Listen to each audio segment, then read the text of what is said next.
6 o'clock silence of a new day beginning is heard in a small Texas town. Like a signal from nowhere, the people who live there are up and moving around. Cause there's bacon to fry and there's biscuits to bake on the stove that the Salvation Army won't take.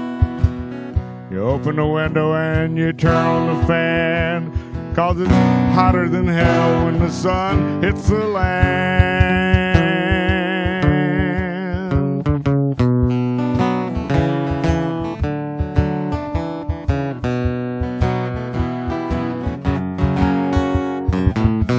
Walter and Fanny, well, they own the grocery that sells most all that you need.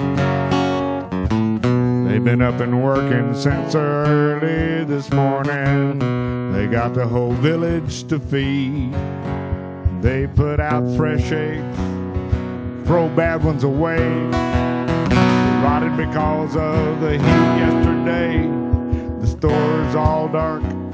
You can't see the flies that settle on round steak and last Monday's pie.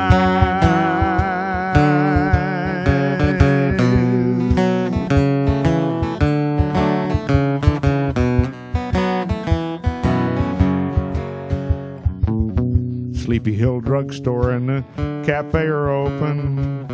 The coffee is bubbling hot. The folks that ain't working, they're gonna sit there till sundown and talk about what they ain't got. Someone just blew a clutch in the old pickup truck. Seems like they're riding on a streak of bad luck. The doctor bill's coming, the well's gone dry, and their grown kids don't hell whether they live or die.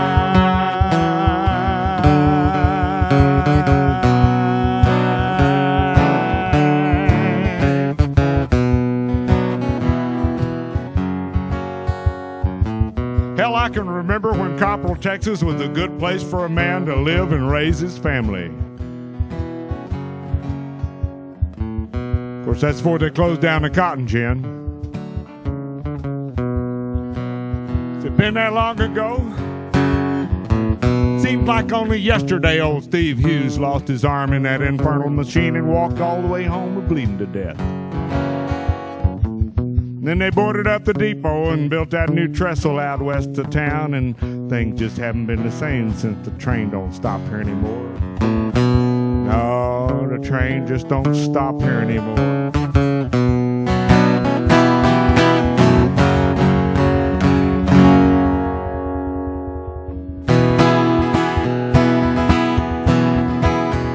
Well, the last time I remember that train stopping at the depot was when me and my Aunt Vita come a-riding in from Waco.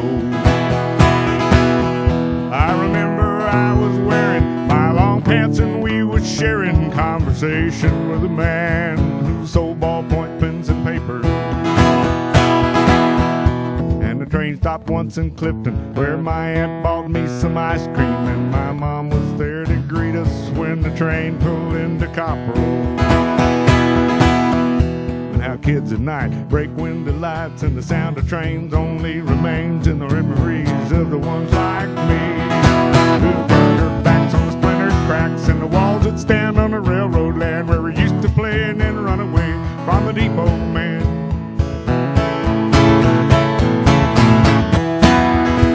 But the train just don't stop here anymore. I remember me and brother used to run down to the depot just to listen to the whistle when the train pulled into Copperell.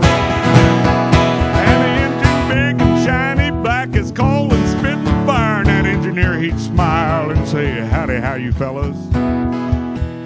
And the people in the windows playing cards and reading papers looked as far away to what says next summer school vacation. Now kids at night break window lights, and the sound of trains only remains in the memories of the ones like me who turned their backs on the splintered cracks and the walls that stand on the railroad land where we used to play and then run away from the depot man.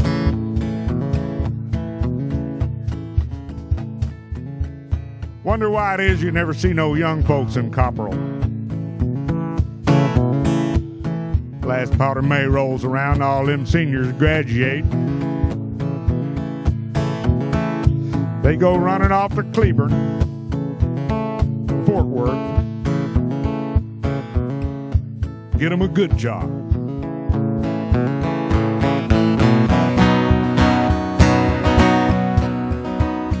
Mary Martin was a schoolgirl, just 17 or so, when she married Billy Archer about 14 years ago.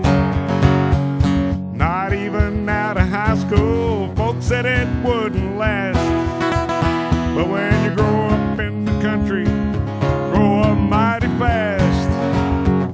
They married in a hurry and marched before school was out. Folks said that she was pregnant, just wait and you'd find out.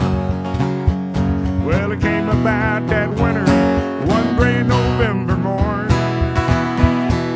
First of many more to come, a baby boy was born, and cattle is their game. Archer is the name they give to the acres that they own. If the plants don't run dry and the newborn calves don't die, another year from Mary will have flown. Another year from Mary will have flown. Now Billy, he kept what cattle his daddy could afford. Bouncing across the cactus in a 1954. But the cows was sick and skinny, and the weeds was all that grew. Till old Billy kept the place alive, is the only thing he knew. And Mary cooked the supper, and Mary scrubbed the clothes. And Mary busted horses and blew the baby's nose. And Mary and the shotgun kept the rattlesnakes alive. But how she kept on smiling, no one could ever say. And cattle is their game. Archer is the name they give to the acres that they own.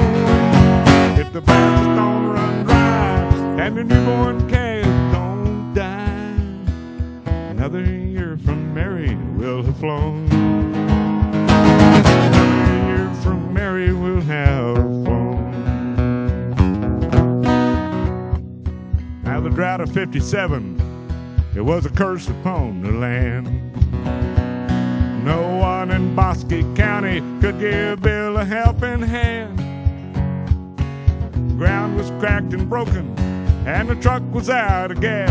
And those cows can't feed on prickly pear instead of growing grass. Now the weather got to water, and a snake bite took a child.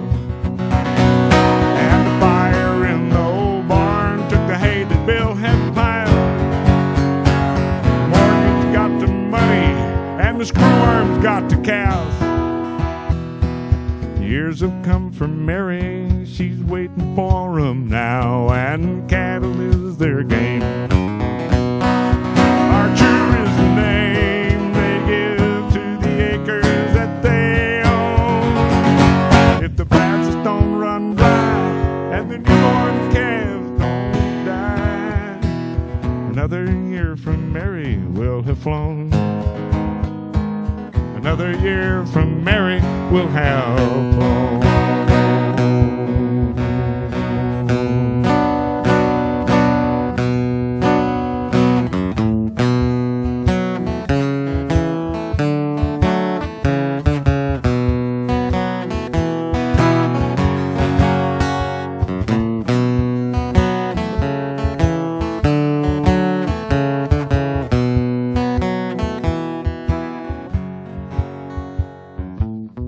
6 o'clock silence of a new day beginning is heard in a small Texas town. Like a signal from nowhere, the people who live there are up and moving around. cows are bacon to fry. There's biscuits to bake on the stove that the Salvation Army won't take. You open the window and you turn on the fan, 'cause it's hotter than hell when the sun hits the land.